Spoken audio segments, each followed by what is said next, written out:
ज्यांनी खऱ्या अर्थाने महाराष्ट्रातल्या शेतकऱ्याला, कर्नाटकातल्या शेतकऱ्याला, देशातल्या शेतकऱ्याला उभा करण्याचं काम केलं, त्याच्या पाठीवरती हात ठेवा शब्दाची काम केली, ते माननीय आमदार बच्चूभाऊ कडूच्या वतीने त्यांचे हार्दिक हार्दिक अभिनंदन करतो साहेब.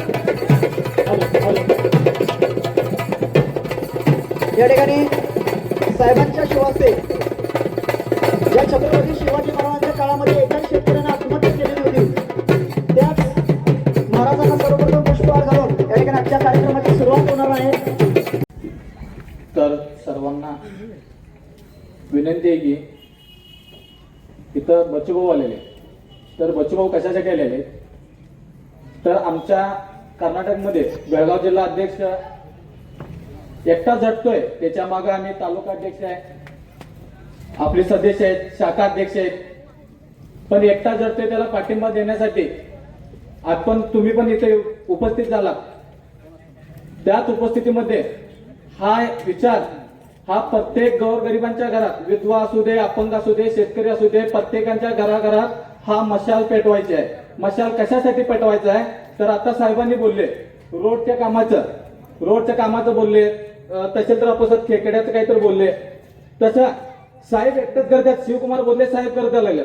तर भाऊ मी तुम्हाला एक वचन देतोय की आतापर्यंत शिवकुमार बोलले करत आल्यात, खरंच ते असं नावं ठेवण्यासारखं काम नाही, फक्त स्वतःचं घर भरण्यासाठी नाही, तर गरीबाचं घरात लाईट लागण्यासाठी काम करतात त्यांनी. तर लाईट लागण्यासाठी काम करतात. तर या मांगूर नगरीत तर शिवकुमार बोलले मांगूर नगरीचं कौतुक करायला पाहिजे की तुमच्यासारखा माणूस या प्रहारला लागला आणि प्रहारला देण्याचं काम या मांगूर नगरीने केलेलं आहे. मी धन्य आहे की मी तुमच्या नेतृत्वाखाली शिवकुमार बोलले काम करतोय. तुमच्यासारखी माणसं मला लागलीत, भाऊ सारखी माणसं मला लागलीत. तर भाऊ, तर मी भर रात्री दिग्विजय पाटील साहेबांना पण माहिती आहे भाऊ की भर रात्री तालुक्यामध्ये एक तुमची शाखा ओपन केलेली, सांगलीचे सगळे आलेली, पावसाचा गुडूप झाला, त्यातल्या पावसात भाऊ फक्त तुमच्या नेतृत्वाखाली आम्ही एवढी काम करतोय भाऊ, फक्त तुमचे आम्हाला सपोर्ट पाहिजे.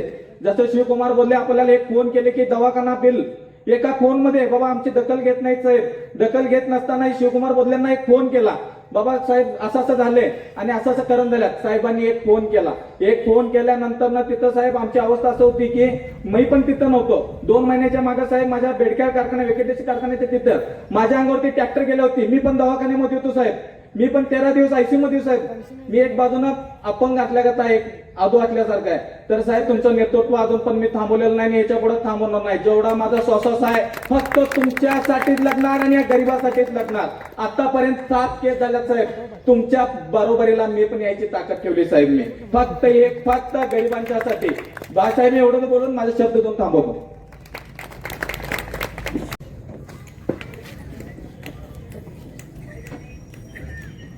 जिच्या कुशीतून स्वराज्याचं देखणं स्वप्न निर्माण झालं त्या राजमाता जिजाऊ, ज्यानं जे स्वप्न सत्यात उतरवलं तो माझा राजा शिवराय, ज्यानं ते स्वप्न तलवारीच्या पातीवर तोलून धरलं तो माझा शंभू छत्रपती. छत्रपती शिवराय यांनी सांगितलं होतं की शेतकऱ्याच्या काडीच्या देठाला सुद्धा हात लावला तर हात कलम करू. आणि त्याच उक्तीनं महाराष्ट्र असू दे, कर्नाटक असू दे, शेतकऱ्यांच्यासाठी, कष्टकऱ्यांच्यासाठी झटण्याचं, त्यांचा आवाज उचलण्याचं जर काम करतंय. आज 1,500 किलोमीटरवरनं आमचं नेतृत्व इथं मांगूर सारख्या गावात येतोय. त्या नेतृत्वाचं नाव म्हणजे बच्चूभाऊ कडू आहे.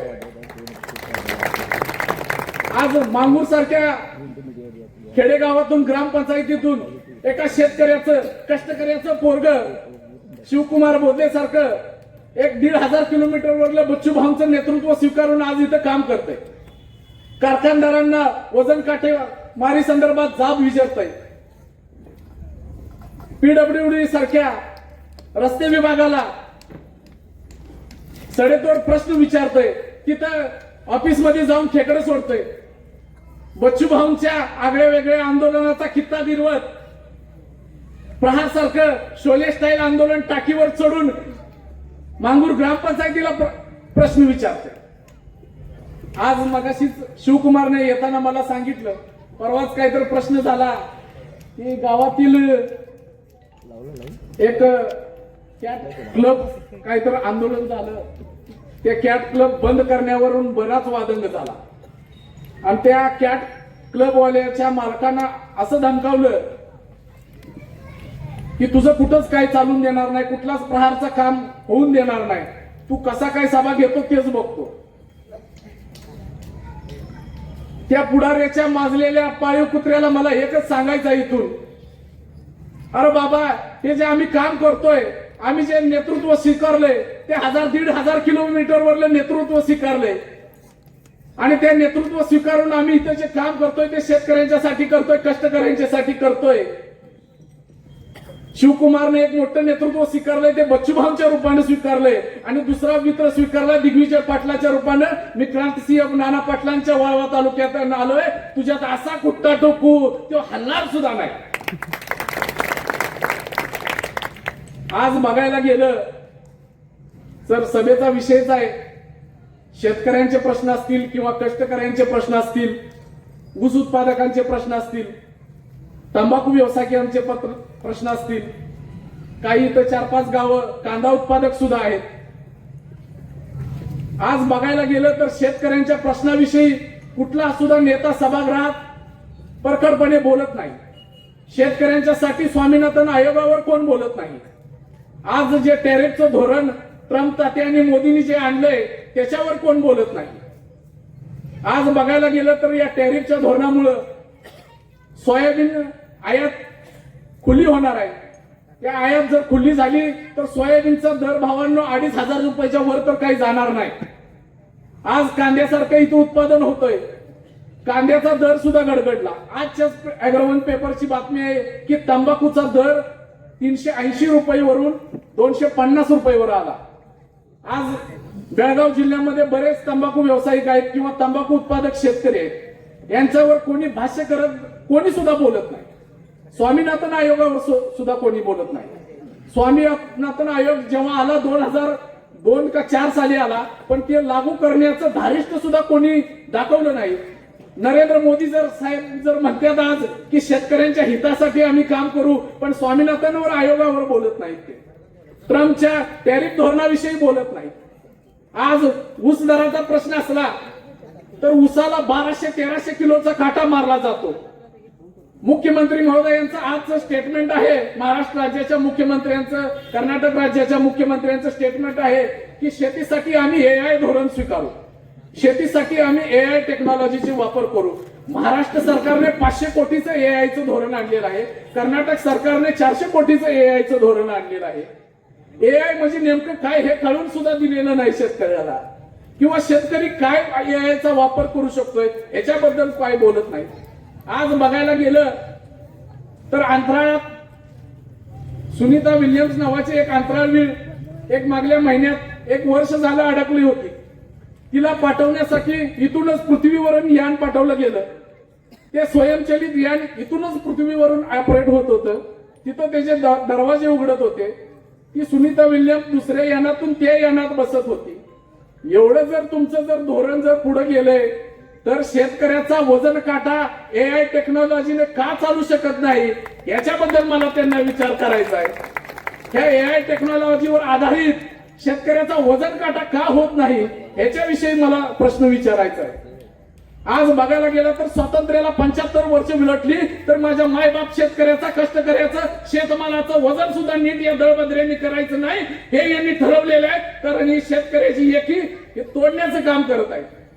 तू निळ्याचा, तू भगव्याचा, तू पिवळ्याचा, पण शेतकऱ्यांचा कट्टरवाद म्हणून जर आज कोण काम करत असेल तर बच्चू भाऊंसारखाच नेता आज कष्टकऱ्यांचा प्रश्न मांडतोय. आज बघायला गेलो तर सांगली सारख्या तालुक्यातून आज शक्तीपीठ महामार्ग जातोय. पण या इलेक्शन होईपर्यंत शक्तीपीठ महामार्गाचं हिची नाव सुद्धा काढलं नाही पुढाऱ्याने. जिल्हा परिषदचं मतदान बिदान झालं, आता म्हणतात शेतकऱ्याच्या घरावर नोटिसा यायला लागल्यात. तेव्हा शेतकरी कुठं झाला? शेतकऱ्याचं कसं झालंय माहित आहे का? जोपर्यंत आपल्या दारात काय येत नाही तोपर्यंत काय नाही, दुसऱ्याचं जळतंय तर जळू दे, अशी शेतकऱ्याची परिस्थिती आहे. आणि शेतकऱ्याची परिस्थिती अशी आहे, बाप मेला तर चालेल पण नेता जगला पाहिजे.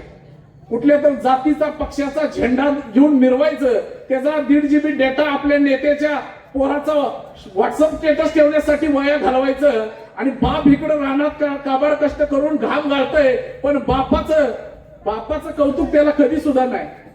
अशी परिस्थिती सर्व गावात, माझ्या सुद्धा गावात आहे, सगळ्या गावात निर्माण झाली. यामुळे शेतकरी रसातळाला जाण्यात शेतकरीच कारणीभूत आहे. आज बघायला गेलं तर कारखानदार एखाद्या गावात येत असताना त्याला वाजत गाजत आपण आणतो. चला चला चेअरमन साहेब, चला आमची राहिली सायली पाक राहिलेली सुद्धा जिरवायला चला. हो तसंच आहे. परत त्याचं वाढदिवसाचं असं स्टेटस लावलं, बॅनर लावलं जातं 12 फुटाचं गावात, आणि त्याच्यापाशी गावातले एक 4-5 भरतुगडे कारखाने नुसती नरडी लावल्यात बघा, एवढंच मोठं असते. कधी बापाचा वाढदिवस साजरा केला नाही, बापाचं डायरेक्ट 13वर, ते पण कर्ज काढून.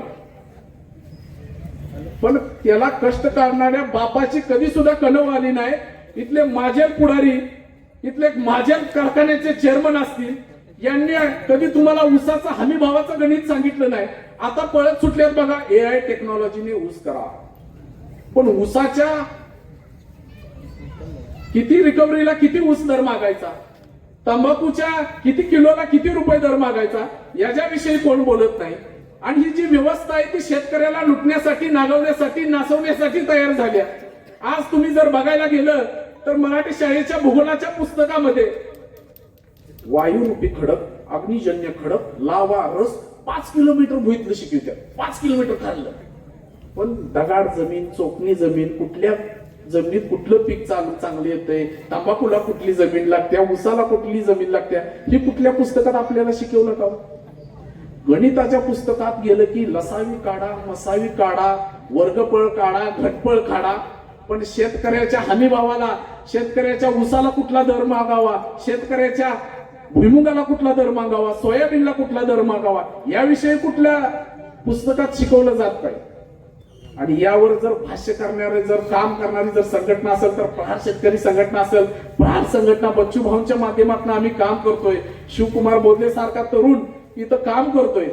आज सर्व मांगूरवासियांना माझं हात जोडून निवेदन आहे, एक चळवळीतला एक गडी उभारतोय.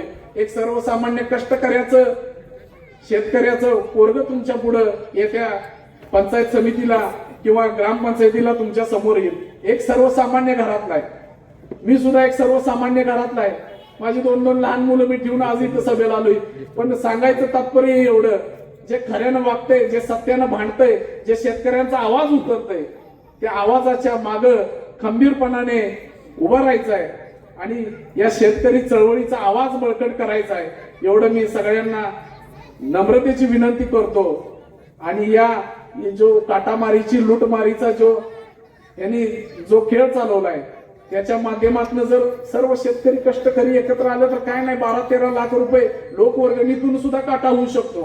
आम्ही आमच्या गावात उरुणेश्वरपूरला तसा प्रयोग करतोय. 13-14 लाख रुपये वजन काटा येतोय. AI टेक्नॉलॉजीवर आधारित आम्ही तसा प्रयोग करतोय. अवघ्या 1 रुपयात आम्ही उसाच्या ट्रॉलीचं वजन करून देणार आहे. तसाच प्रयोग शिरोळ सारख्या गावात एक आंदोलन अंकुश सारख्या संघटनेच्या माध्यमातून झालाय.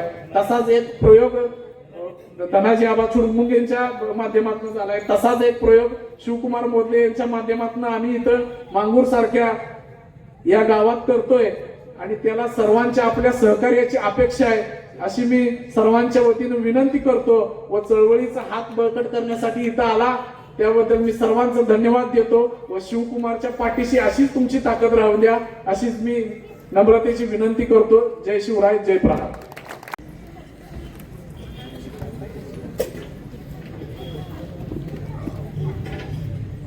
जली को आग कहते, बुझी को राख कहते, जिस राख से बारूद निकलते उसे बच्चू भाऊ की प्रहार कहते. इथे जमलेले सर्व माझे बांधवांनो नमस्कार.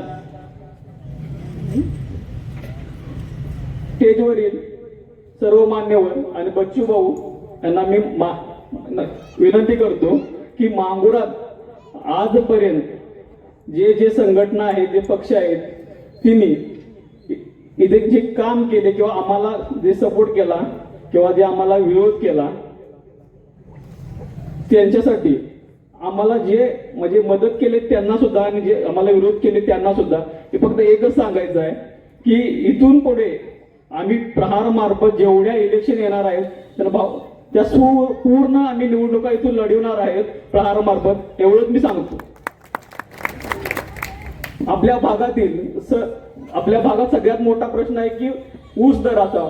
महाराष्ट्रात जो दर आहे तो कर्नाटकात भेटत नाही आणि जो आपल्या भागात सगळ्यात जास्त मोठा प्रश्न आहे तो काटामारीचा. पूर्ण ट्रॅक्टरच्या ह्याच्यामध्ये टन ते 2 टन काटामारी केली जाते. त्यात जे येथील राजकीय नेत्यांचे सर्व कारखाने आहेत.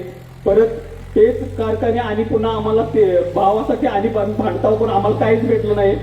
आम्हा भावना विनंती आहे की तुम्ही इकडे एकदा आंदोलन भावासाठी केलं पाहिजे. आम्ही भाव भेटला पाहिजे आम्हाला. पहिल्यांदा आयुष्यात बोलतोय स्टेजवर, सगळी समजून घ्यायचं आहे.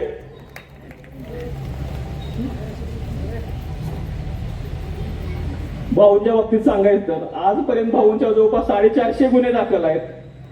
सर्वांनी म्हणले भाऊ तुमचे काय करणार किंवा काय हे करतील. भाऊंच्या 450 गुन्हे दाखल आहेत पण एक पण गुन्हा त्यांच्यासाठी नाही. आजपर्यंत जेवढे गुन्हे दाखल आहेत ते सर्व शेतकऱ्यांच्यासाठी आणि अपंगांच्यासाठी दाखल केलेले आहेत. आजपर्यंत जेवढे भाऊंच्या गुन्हे दाखल आहेत तेवढा असा भारतातला एक पण नेता नाही की त्यांचे 450 गुन्हे दाखल असतील. या गुन्ह्यामध्ये एक पण त्यांच्यावर स्वतःचा म्हणजे वैयक्तिक असा गुन्हा नाही आहे. असे नेते आज आमच्या मांगूर नगरीत आलेत तर मी त्यांचे सर्व मनापासून पण आभार मानतो. गेली 3-4 वेळा आम्ही प्रयत्न केला भाऊंना. काही स्थानिकच्या लोकांनी स्थानिकचे जे लीडर आहेत त्यांच्यामुळे त्यांच्यामुळे आम्हाला इकडे येऊ न दिल्यामुळे सगळ्यात मोठा प्रॉब्लेम झाला. काही परमिशन कॅन्सल केल्या. आता सुद्धा अशीच गत होती की काल आम्हाला परमिशन भेटली भाऊ. आज आम्हाला 13 तारखेला जमवल्यात. काल आमच्या हातात परमिशन भेटली. ती पण एवढी दमिवलीत ना पोलीस बांधवांनी असतील किंवा तहसीलदारांनी आम्हाला नुसतं इकडे तिकडे केली. काल आम्हाला परमिशन भेटली ती पण काही अटी शर्तीवर भेटली नाही. काय बोलायचं नाही, प्रक्षोभ भाषण करायचं नाही. म्हणजे पोलीस सुद्धा एवढं दमिवतात ना आम्हाला म्हणजे भयानक. इथील भाऊ इकडं बेळगाव जिल्ह्यात पोलिसांची लय दहशत आहे. काही झालं तर पहिला धरून मारतात आणि पुढचंही करतात. पोलिसांना सुद्धा मला सूचना आहे. पोलीस मगाशी कुणाला तरी पोलिसांनी मारले वाटेल. पोलिसांना मला सूचना आहे की हे सर्व आलेले हे सर्व शेतकरी बांधव आहेत आणि कार्यकर्ते आहेत. पोलिसांनी कुणाला काही म्हणू नये किंवा काठी वगैरे उचलू नये. आता कुणाला तर मारलेले आहेत. पोलिसांना मला विनंती आहे फक्त एवढं सांगायचं आहे. हे जमलेले माझे पूर्ण बच्चू भाऊ असतील, शिवराज भाऊ असतील, समाधान दादा असतील, दिगूबाई असतील, महेश बडे असतील, त्यांचं मी सर्वांचं अभिनंदन करतो इथं आल्याबद्दल आणि भाऊंचं सुद्धा मी माहिती करतो.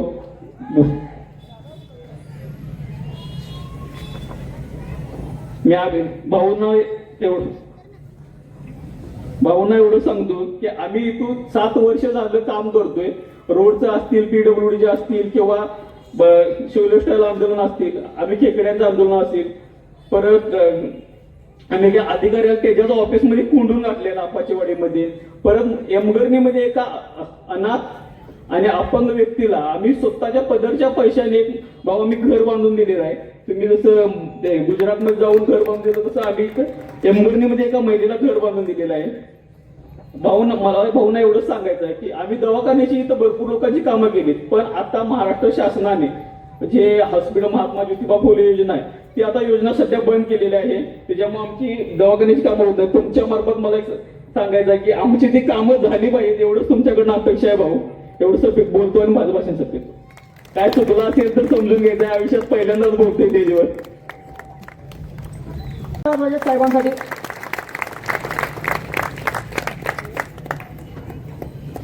भारत मातेला नम्र अभिवादन करतो.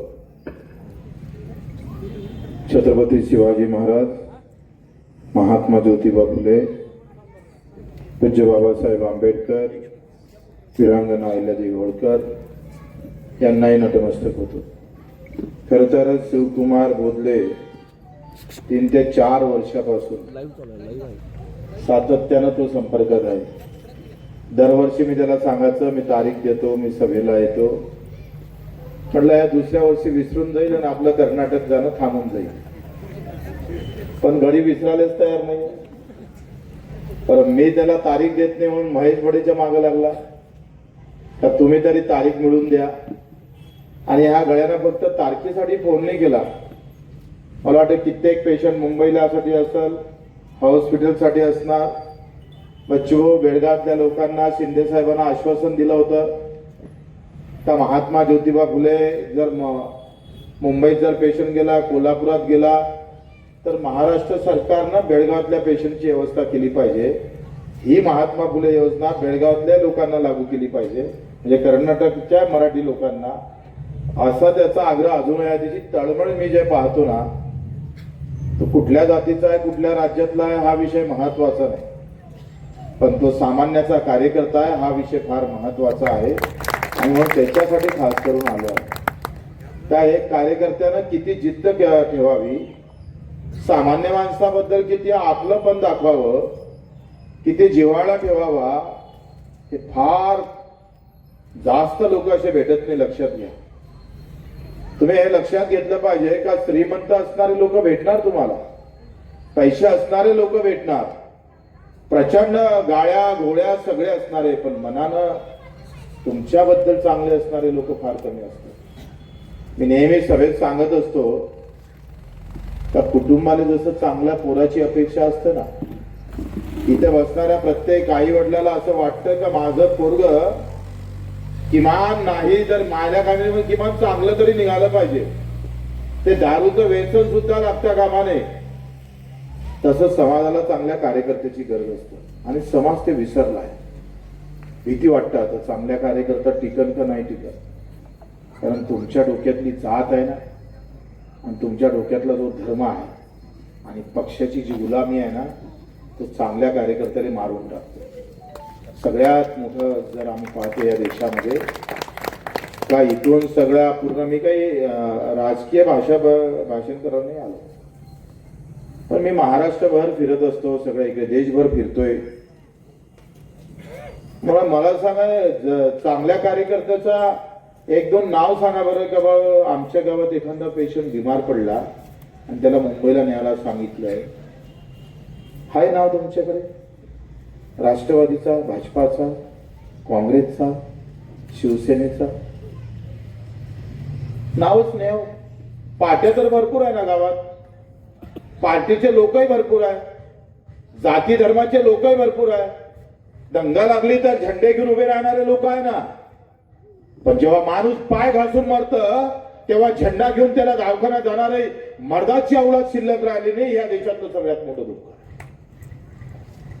तुम्ही लक्षात घ्या, या कार्यकर्त्याची गरज आहे. तो कार्यकर्ता जपणं हे तुमचं आमचं समाजाचं काम असतं, जातीचे झेंडे घेऊन मिरवण्याचं काम नाही आहे. ज्या दिवशी राजकारणात जात आणि धर्म आला, ज्या दिवशी राजकारणात भाषा आला, प्रांतवाद आले, त्या दिवशी या देशातला कार्यकर्ता संपून टाकलेला. लोक बऱ्याच म्हणतात का भाषेच्या नावाची लढाई कोणी लढतंय, कोणी जातीच्या नावाची लढाई लढतं. आता इथं कोण मराठी बसला आहे महाराष्ट्रातला आणि कोण कर्नाटकातला बसतोय ओळखता येते का तुम्हाला? अरे शेतकरी कुठे जरी गेला ना तर अशाच चेहऱ्याचा दिसतो तो कुठल्याही जातीचा असू दे, कोणत्याही प्रांतातला असू दे, त्याचा अधिकाऱ्यासारखा चेहरा दिसतच नाही. तो शेतकऱ्यासारखाच दिसत रे बाबा. कुछ बदल नहीं होता है उसमें, काही बदल नाही आहे त्याच्यात, कुठलाही बदल नाही. तुम्ही आम्ही काम न करणारी लोक जात पात धर्म आणि भाषेच्या नावावर जेव्हा लढतं, मित्र मी तुम्ही कोणत्या भाषेचे आहे कोणत्या जातीचे आहे हे पाहायला आलो नाही. तुम्ही शेतकरी आहे म्हणून बच्चू कडू इथं आला हे महत्वाचं आहे. आम्ही शेतकरी म्हणून लढता आलं पाहिजे. ज्या दिवशी या देशातला शेतकरी धर्मासोबत जातीसोबत शेतकरी म्हणून लढन ना, त्या दिवशी भावमागाची गरज पडणार नाही. पण शेतकरी म्हणून जगतोय कुठे आपण? कोण जगतं हो शेतकरी म्हणून? तुम्ही कधी शेतकरी म्हणून मतं मारले का? विचारावरच स्वतःला. तुम्ही टाळ्या वाजवणारे लोक आहे, मार तुम्ही विचार करताय, शिव्या घालताय 5-5 वर्ष. कारखाने काय पाकिस्तानच्या लोकांचे आहे? कारखाने ज्याला तुम्ही मतं मारले तेच आहे. आणि लुटणारा कोण आहे? अरे लुटणारा तरी कोण आहे? तुमच्यातलाच आहे ना. तुम्ही ज्याने मत मारलं होतं तोच वाजर काटा मारतो ना. काटा जो मारतो त्याला मत मारणारी औलाद बघा बरं कोण कोण आहे. ज्या कारखानदारानं काटा मारला त्या कारखानदाराने मत मारणारी औलाद पहिले ओळखा, त्यांना दणके द्या. तुमचे इतकून देणं होत नसेल तर मला सांगा, मी येतो. बदल कुठे आहे? तुम्हाला काटा मारणारा चांगला आहे आणि तुमच्यासाठी लढणारा तेच आहे. तुम्ही का फरक आहे? तुमच्यात काहीच फरक नाही. तुम्ही एका तराजूत सगळे बोलताय. त्या कारखानदाराच्या विरोधात काट्या मारण्याच्या विरोधात शिवकुमार लढत असेल तोही त्याच तराजूत आणि काटा मारणारा कारखानदार त्याच तराजूत. लड़ाई तो ये होना चाहिए, जो काटा मारने वाला है उसका पारडा थोड़ा ऊपर जाना चाहिए और शिव कुमार बोधने का काटा थोड़ा भारी होना चाहिए तराजू. तुम्हाला जमत नाही. मुर्दाळलेले लोक आहे. मेलेले मुर्दे परवडले पण तुम्ही परवडले नाही. तुम्ही कधीच परवडले नाही. तुम्हाला पेटता येत नाही, तुम्हाला राग येत नाही. भावानं जर 1 एकर जमीन जास्त घेतली तर तुम्ही लढायला तयार आहे, पण रोज शेतकऱ्याला लुटतं त्या सरकारच्या विरोधात बोलायला पण तयार नाही. हो तुम्ही बोलायला तयार नाही. आंदोलन कोणासाठी करायचं असतं? जो जागृत असतं त्याच्यासाठी. दगड्यासाठी काही आंदोलन करता येतं का? गोट्यासाठी? हा काळा गोटा आहे, हा भगवा गोटा आहे, हा निळा हिरवा गोटा आहे, याच्यासाठी आंदोलन करायचंय? तुम्ही स्वतःला रात्रभर विचार करा बरं, तुम्ही दगडात बसता का माणसात बसता? रागच येत नाही लोकांना. आज आम्ही पाहतोय अमेरिकेतून आम्ही सोयाबीन आयात केलं, कापूस आयात केलं, दुधाचे पदार्थ सगळे आयात होणार. कोणतरी बोलले काय भाजपच्या विरोधात बोलता येत नाही, कारण त्याच्या विरोधात बोललं तर तुम्ही हिंदू नाही. तुम्हाला धर्मातून बाहेर तुम्ही हिंदू आहे का? भाजपच्या विरोधात आणि हिंदूच्या विरोधात. मग शेतकरी हिंदू नाही का? तो मेला तर चालतं पण हिंदू नाही मेला पाहिजे. हे काय प्रकार आहे? गणितच समजत नाही राव. अरे ज्या छत्रपतीच्या मोदीजींना आता जे काही आम्ही पाहतोय ना, आयात केलं, डील केली ना, फक्त कॅशेट बाहेर नाही आली पाहिजे. कहा गया हमारा विश्वगुरु? का भाग गया तू? पण धर्माचं बंधन लावलंय. जय श्रीराम म्हटलं का बोलता येत नाही, कारण लोक मोदीला बोलला म्हणजे धर्मावर बोलला. येले हिंदूचं पाणी नाही. आता धर्म बुडाले लागला तर बोललं पाहिजे, शेतकरी बुडला तर बोललं पाहिजे नाही. मला कुठल्याच अंगानं काही समजूनच नाही राहिलं. रोज 200 ते 300 आत्महत्या होतं शेतकऱ्याच्या. तिथं जातं कुठं हो शेतकऱ्याचा बाणा? तुम्ही जातीपातीत सगळे वेगवेगळ्या जातीपाती धर्मातले लोक इथं असेल, वेगळ्या जातीत तुम्हाला गुंडाळून ठेवलं असणार. आज आपण पाहतो का जो आयात कर आम्ही पाहतो 0 केला आणि आपल्या वस्तूवर जो काही 18% तिथे आयात कर लावला. अमेरिकेनं जो आयात कर लावलाय, छत्रपतीच्या ही गोष्ट लक्षात आली होती पोर्तुगीजनं काय केलं तर माहित आहे. देशातला जगातला पहिला राजा छत्रपती असा होता, लक्षात घ्या. छत्रपती म्हणजे तुम्हाला काय, अफजल खानाचे कोथळा बाहेर काढलेला. त्याच्याशिवाय तुम्हाला तर पटतच नाही छत्रपती. हा, बाकीचा छत्रपती सांगू नको. मुसलमानाच्या पोटातला रक्त काढलेला छत्रपती पाहिजे, असा पिछवाड पोटात टाकणारा तोड ताड केलेला. तुम्हाला तोच आवडतो ना? अरे तोच आवडतो ना तुम्हाला? तो हो म्हणता येत, तोच आवडतोय. तोड ताड करून मारणं बिलकुल म्हणजे वाघ थोडे आहे, धरलं का खाल्लं. अरे पोर्तुगीजच्या लक्षात आलं का छत्रपती सोबत जे सर्व सवंगडी आहे ते सगळे मीठ उत्पादक आहे. कारण तो सगळा किनारी पट्टा छत्रपती सोबत सुरुवातीला होता. आणि हा किनारी पट्टा जो शेतकरी, मीठ उत्पादक शेतकरी होता. आणि हा मीठ उत्पादक शेतकरी सगळा छत्रपती शिवाजी महाराजांसोबत उभा होता. पोर्तुगीजच्या डोक्यात एक अक्कल आली आणि अख्खं गोव्यातलं मीठ महाराष्ट्राच्या या भागात पाठवणं सुरू केलं, जिथं छत्रपतीचं स्वराज्य आहे. पर्यायानं काय झालं, मिठाचे भाव कमी झाले.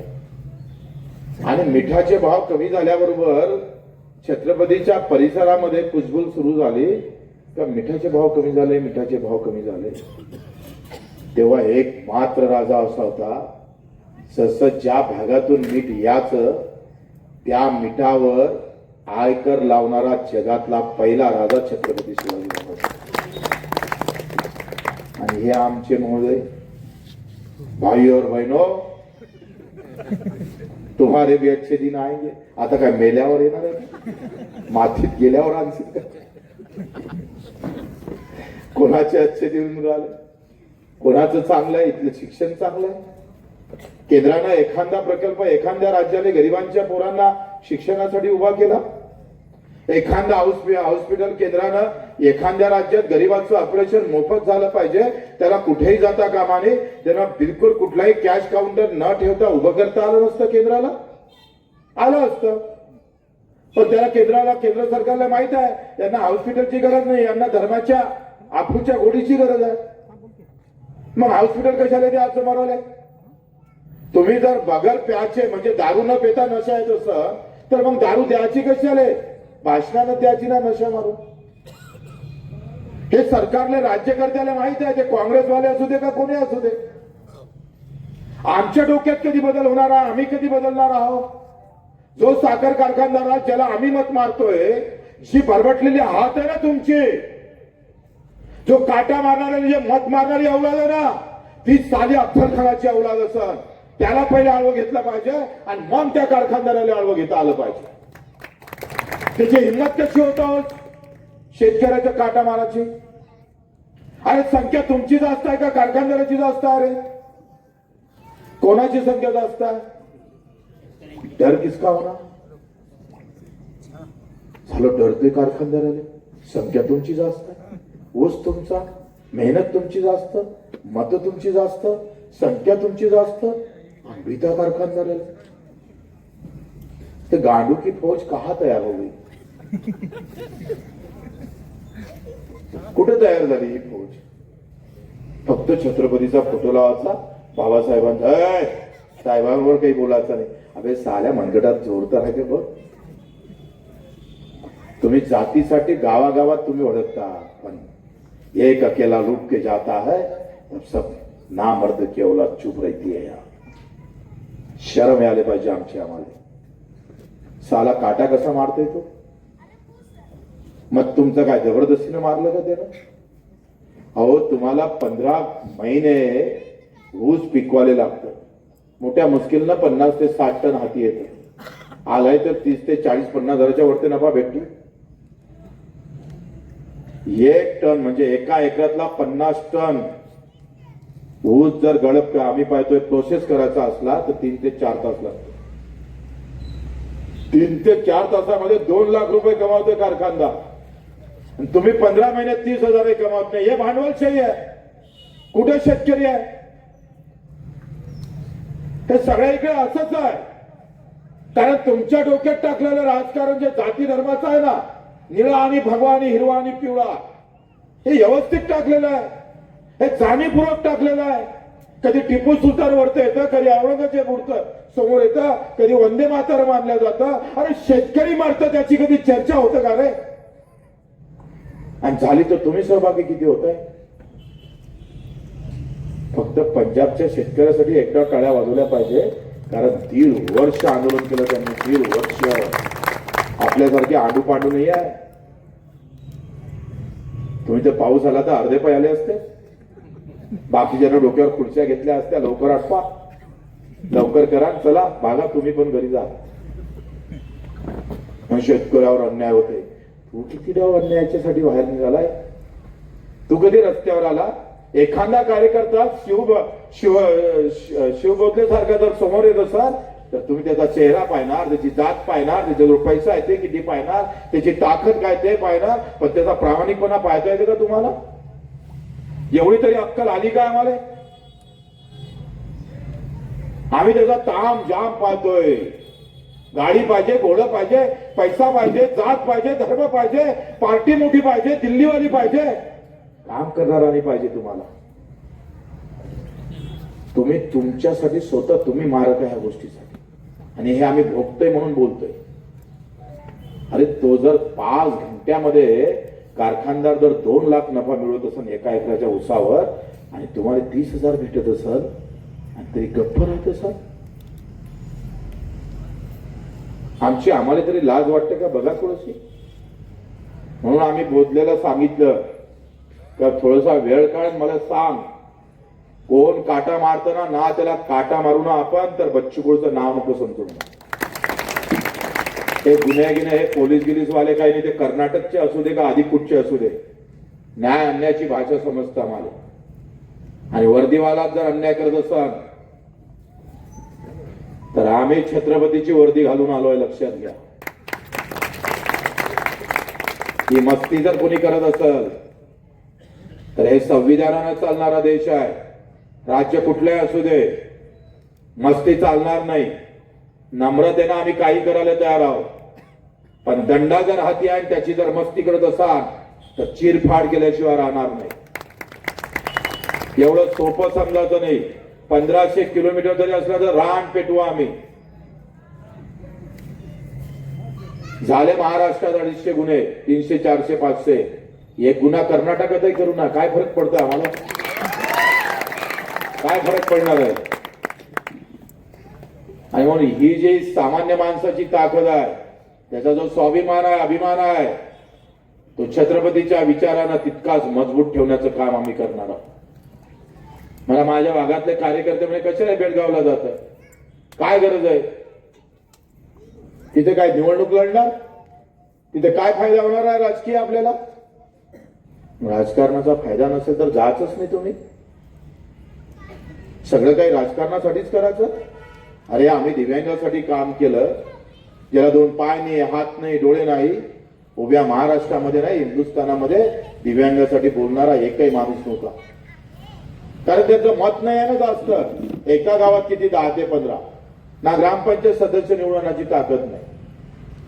मग त्याचं दुःख काही लक्षात घ्यायचं नसतं का? मत कमी आहे म्हणून त्याचं काही महत्व नसतं का? तो सगळ्याच जातीत आहे. ना खासदार बोलत विधान संसद मध्ये, ना विधानसभेत कोणी आमदार बोलत, कारण मताचं गणित बसत नाही म्हणून. साले हरामखोरची औलाद आहे.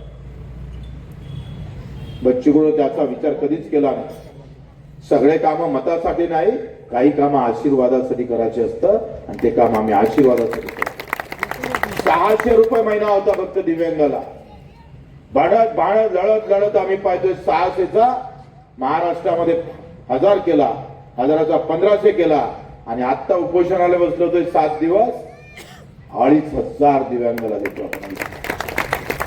5% निधी अलग तुमच्याकडे नाही होत नाही खर्च. फक्त उभ्या हिंदुस्थानामध्ये महाराष्ट्रात दिव्यांगासाठी 5% खर्च होतो. मग ती ग्रामपंचायत असेल, जिल्हा परिषद असेल, महानगरपालिका असेल.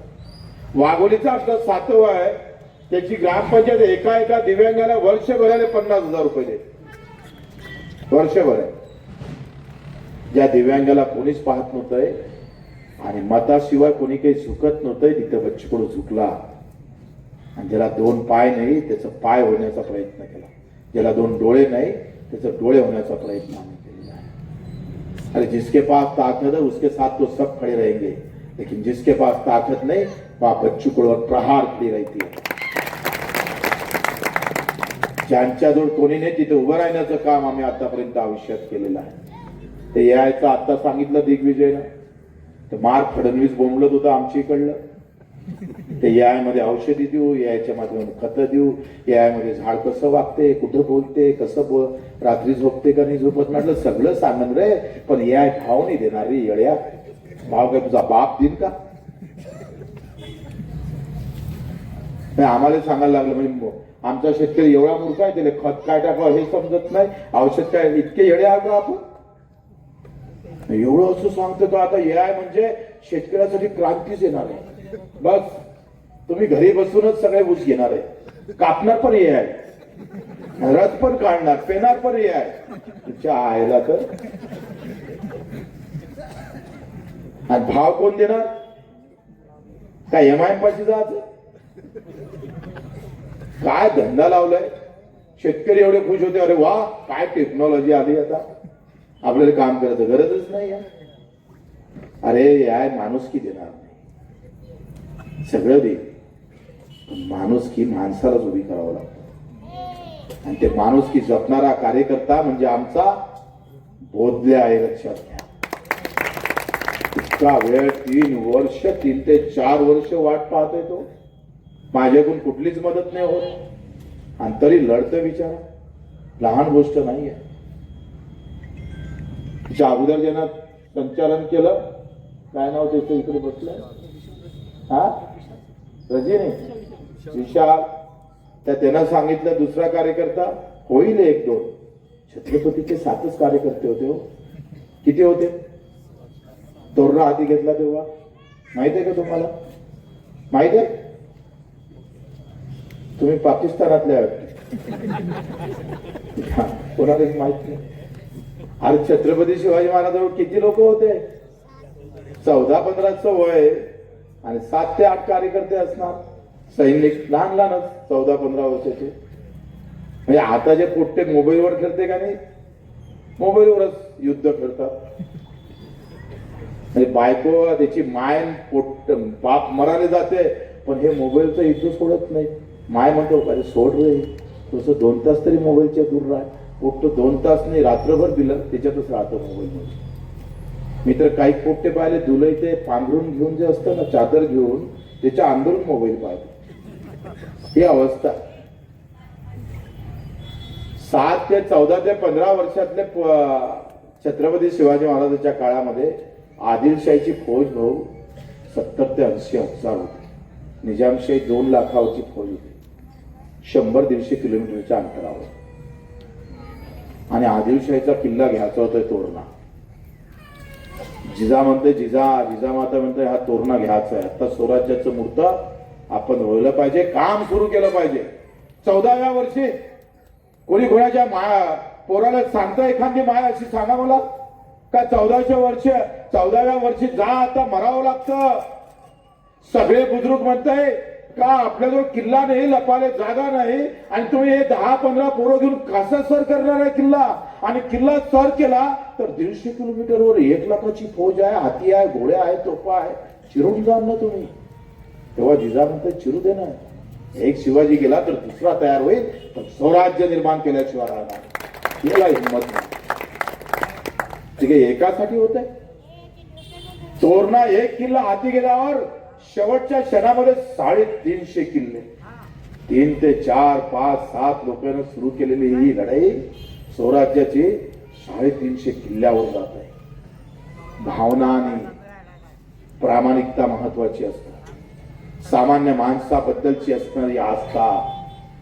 मर जाए मिट जाए लेकिन हम हमारे देश और स्वराज के लिए झुकेंगे नहीं. हम मिटना कबूल. 3 संभाजी गेले आयुष्यातले. पहिला संभाजी जिजाऊचा देर गेला, दुसरा संभाजी जिजाऊचं पोर गेलं आणि तिसरा संभाजी जिजाऊचा नातू गेला, तरी माग हटली नाही.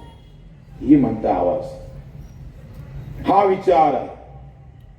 एक उदाहरण नाही छत्रपती शिवाजी महाराजांच्या आयुष्यात कधी मस्जिद पाडली म्हणून, कधी कोणाचा धर्म पाठवला म्हणून. हा विचार आहे.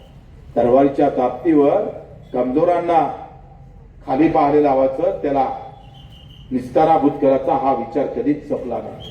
म्हणून भाजपवाल्यांनी हे डोक्यात घेणं फार गरजेचं आहे. का साल्यावर तुम्ही सत्तेच्या ताकदीवर शेतकऱ्यांना जर नमोहरण करत असाल तर प्रभू रामचंद्र अयोध्यातला धनुष्य का बाण काढून तो तुमच्या छाताळ्यात मारल्याशिवाय राहणार नाही, हे तेवढंच खरं आहे. आदर्श राजा होण्याची गरज आहे. निवड राम मंदिरानं प्रश्न मिटत नाही, ते बांधले पाहिजे याच्याबद्दल दुमत नाही, पण मंदिर बांधून शेतकऱ्याचं मरण थांबणार नाही. त्याच्यासाठी धोरण करावं लागेल, नीतिया जपावं लागेल. आजही आम्ही पाहतोय ऊसाचा भाव 4,500ची शिफारस केली केंद्राने.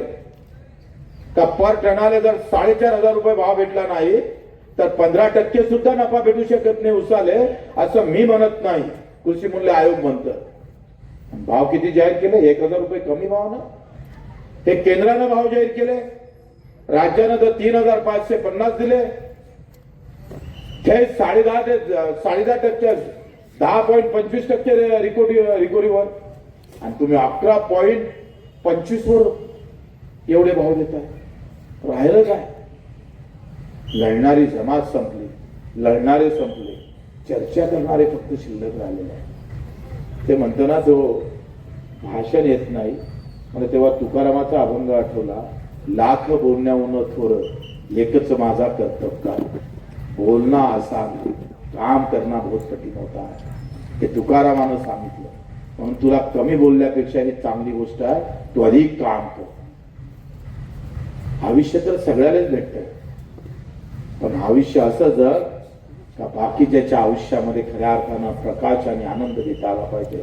ते काम बोलले, मी असो नसो, प्रहार रहेंगे नहीं रहेंगे उसे मुझे कोई लेन देन नहीं, लेकिन आम आदमी के लड़ने वाला कार्यकर्ता जिंदा रहेगा ये उम्मीद लेकर आया हूं. म्हणतो एक सामान्य माणसाचा आवाज म्हणून आम्हाला लढता आलं पाहिजे. त्या कार्यकर्त्याची कमी आहे मला माहित आहे. का तुला काही हजारो लोक भेटणार नाही, पण 100 जरी आले ना तर लाखाले भाई पडल्याशिवाय राहणार, लाखाले भाई पडेल. आणि मग त्या विचाराची ही खऱ्या अर्थानं ज्योत या कर्नाटकाच्या या सुरुवातीला महाराष्ट्राच्या या सीमेवरून अख्ख्या कर्नाटकापर्यंत पोहोचली पाहिजे, कर्नाटकाच्या कानाकोपऱ्यात गेली पाहिजे. त्या ताकदीनं आपण कामाला लागलो पाहिजे. असा विचार करून चालणार नाही, मी या फक्त बेळगाव जिल्ह्यापुरताच काम करन. अरे महाराष्ट्राच्या खुशीत बाजूला असणारा बेळगाव जिल्हा अवघ्या महाराष्ट्राला, अख्ख्या कर्नाटकाला दिशा दिल्याशिवाय राहणार नाही. या विचारानं पावलं टाकणं आपण सुरू करूया. एक नवीन दिशा, नवीन आशा आपण खऱ्या अर्थानं निर्माण करू. जे काही आंदोलन असेल, जे काही मदत असेल, निश्चितच मी सांगतोय का तुला कशा पद्धतीने मदत करता येईल, कसा आधार देता येईल, तो प्रयत्न आम्ही आमच्याकडून निश्चित करत राहील. इथं आमचे जवळचे जिल्हा प्रमुख आहे कोल्हापूरचे, ते त्यांना मदत करेल. आमचं दिग्विजय आहे, महेश बडे पुण्याला असतं, शिव आमचा काळभोर आहे. आपण सगळेजण तुम्हाला तुमच्या पाठीशी उभं राहण्याची गरज आहे. प्रश्न मराठी आणि अमराठीचा नाही आहे, प्रश्न दुःखाचा आहे. मी तुम्हाला भाषेच्या नावावर भडकवायला नाही आलो, कारण भाषा कुठली असू दे दुःख सारखंच असतं. कोणती भाषा बोल, दुःख थोडं बदलतं. दर्द तो ही रहता है, चाहे हिंदू रहे या मुसलमान रहे, पाकिस्तान का रहे या मेरे देश का. दुखात काही बदल नाही. कोई ताकत अभी तक पैदा नहीं हुई तो दर्द कम लेते करते जात के और धर्म के नाम पर. असं कुठली ताकद नाही या देशात जगाच्या पाठीवर का जातीच्या नावानं दुःख कमी होते आणि धर्माच्या नावानं ते वाढते. अशी कुठलीच ताकद नाही आहे. आणि म्हणून दुःख हे प्रत्येकाचं सारखं असतं, त्याच्या भावना सारख्या असतात, आणि त्या दुःखाला हात देण्याचं काम केलं पाहिजे. आम्ही नेहमी प्रहारमध्ये सांगतोय कि हम जात का हमारा संबंध कहाँ आता है, जात दुखी होता है वहां प्रहार की जात खड़ी हो जाती है, प्रहार उसके साथ खड़ी हो जाती है. दुःखितांसोबतचा खरा आधार. जे का रंगले गांधले त्याची म्हणे जो आपले, तोची साधू ओळखावा देव त्याशी जाणावा. कुठं जात धर्म आला, दुःखातच धर्म आणि देव आणि धर्म पाहायला पाहिजे. या विचाराचा हा आम्ही पाहतोय भारत उभा करण्याची गरज आहे. आम्ही प्रचंड ताकदीने तुमच्या पाठीशी उभं राहू. खरं तर थकवा निघून केला, इतक्या संख्येनं आपण इथं आलात. मला असं वाटलं काय 50-60 लोक उगाच हा बोलावून राहिला मला इतक्या आपण 1500. काल मी 2 वाजता आलो रात्री आणि सकाळी उठून इकडे आलो. आता मला अधिक 2 का 3 वाजता पुण्याला जायला. पुन्हा उद्या संध्याकाळी माझ्या इकडे अमरावतीत शिवजयंतीचा कार्यक्रम आहे. चक्र सुरू आहे. 23 आहे. मग 1 ते 9 तारखेपर्यंत 250 किलोमीटरची पैदल यात्रा आहे. आतापर्यंत 500 किलोमीटर पायी चाललो शेतकऱ्याचं. चालूच आहे. दिव्या आत्ता कर्जमाफी सरकारनं बोलायला लागले का मार्च मध्ये कर्जमाफी करतोय. अरे आमच्याजवळ आमदार नाही, खासदार नाही, आमचा पक्ष मोठा नाही, आम्ही जातीच्या नावानं भांडत नाही, धर्माचे झेंडे घेऊन लढत नाही, पण शेतकऱ्यासाठी 35,000 कोटी माफ करण्याची ताकद प्रहार आणि प्रहार म्हटलेली हे दाखवून दिलं का बगर जाती धर्माची लढाई सुद्धा मोठी होऊ शकतं. ती खऱ्या अर्थानं मुद्द्याची लढाई लढतो आम्ही. ते सगळ्या जाती धर्मातल्या शेतकऱ्यांना दिलासा देणारी लढाई लढतो आम्ही. आत्ता मुख्यमंत्र्यांनी सांगितलं की 6 मार्च पर्यंत आम्ही कर्जमाफीची घोषणा करू. कुठं पदाची गरज होती आम्हाला? अरे ज्यांचे 20-20, 50-50 आमदार आहे त्यांनी लढा उभा करायला पाहिजे होता, तर आम्हाला उभा करावं लागलं फाटक्या माणसाने. अरे कुश्ती के दंगल में तो जिसके पास बॉडी थी और शरीर मजबूत था वो उतरने का चांस था. हम तो 30 किलो वाले उतर गए. याचं वजन 50 किलो आहे, 100 किलो आहे, ते त्या 30 किलो वाल्याची कुस्ती पाहायला लागले. वा येळा कसं आहे, कैसा आहे भारत. आमची काहीच ताकद नाही. राजकारणात म्हणलं आम्ही तर 25 किलोचीच आहे. आमचं वजन किती आहे राजकीय? पण ज्याचं राजकीय वजन 100 किलोचं आहे त्यांनी आखाड्यात उतरायला पाहिजे, तर ते उतरले नाही. आखरी ते उतरत नाही म्हणून 20 किलोचा पैलवान आखाड्यात उतरला आणि 100 किलोच्या पैलवानाला कपकनी देऊन चितपट करून बाहेर निघालो आहे. लक्षात घ्या. म्हणून लढाई पदाच्या ताकदीवर नाही, हौसल्यावर दिमाग से लढी जाती है. आणि तो होश आहे आमच्यात. आम्ही घाबरत नाही. 350 गुन्ह्यापैकी आता पडल्यावर 80 गुन्हे दाखल झाले आमच्यावर. 4 गुन्ह्यामध्ये 4 वर्षे सजा सुनावली. वरच्या कोर्टात गेलो नसतो तो जेलात राहिलो असतो. तर किस बात की. अरे छत्रपती जर आपलं आयुष्य उधळून टाकतं, भगतसिंग जर 24व्या वर्षी फासावर जातं, अशफाकुल्ला खान 19व्या वर्षी जर फासावर जात आहे, तर बच्चू कडू लढतच ना, तर ते लढाई थांबणार नाही. शेवटच्या क्षणापर्यंत शेतकरी, शेतमजूर, दिव्यांगाची लढाई, वंचिताची, गरिबाची लढाई आम्ही लढल्याशिवाय राहणार नाही. एवढं सांगतो आणि 2 शब्द संपवतो.